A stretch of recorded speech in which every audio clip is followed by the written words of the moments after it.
Au Kenya, le bilan des victimes a tristement progressé après l'effondrement d'un bâtiment survenu vendredi dernier à Nairobi. Les autorités indiquent que 19 victimes ont été dénombrées jusqu'à présent et il y a peu d'espoir de retrouver des survivants des décombres. Jusqu'à vendredi, ce lieu était le domicile de près de 300 personnes dans ce bâtiment d'habitation de 6 étages. Il est difficile d'imaginer comment tant de personnes ont survécu à l'effondrement et les secouristes sont parvenus à sauver plus de 130 personnes. Je remercie Dieu parce que finalement mon neveu a décroché le téléphone. J'ai retrouvé ma femme et mes enfants, tous sont en sécurité chez mes amis. J'ai aidé à sauver 5 personnes avant de savoir où ma famille se trouvait. Cette banlieue de Nairobi est surpeuplée et les services d'urgence ont eu des difficultés à atteindre le site, et ce au milieu de centaines de passants.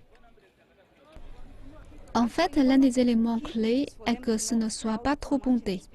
Et ici, c'est quasiment impossible, en raison du nombre de personnes qui observent.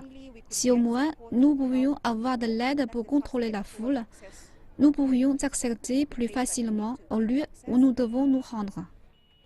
En date de dimanche, les pelleteuses étaient sur le site montrant que les efforts ne sont pas épargnés pour retrouver des victimes. Et tous se demandent désormais qui est responsable de ce drame. Huruma est l'une des banlieues les plus pauvres de Nairobi. Les gens y vivent dans des conditions d'exiguïté, des logements modestes et certains ont pu rogner sur les coûts. Les responsables de la ville déclarent que le bâtiment n'avait aucun permis. Ils s'inquiètent du fait que les habitants déclarent que ces maisons sont mal construites et actuellement des centaines de personnes sont évacuées. Malheureusement, le problème est que certaines personnes vont en chercher d'autres mais ne sont pas qualifiées pour cela. Certaines revendiquent même être ingénieurs.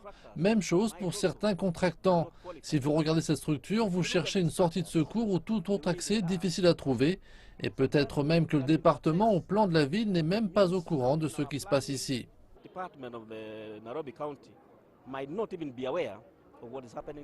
La tragédie suscite également des critiques à l'égard des politiques de la ville, à l'égard des contrôles sur les bâtiments et de l'évacuation vers les égouts. 3 jours de pluie ont paralysé certaines zones de Nairobi. D'autres victimes ont été signalées ces derniers jours. Et les gens craignent que davantage de bâtiments ne s'effondrent.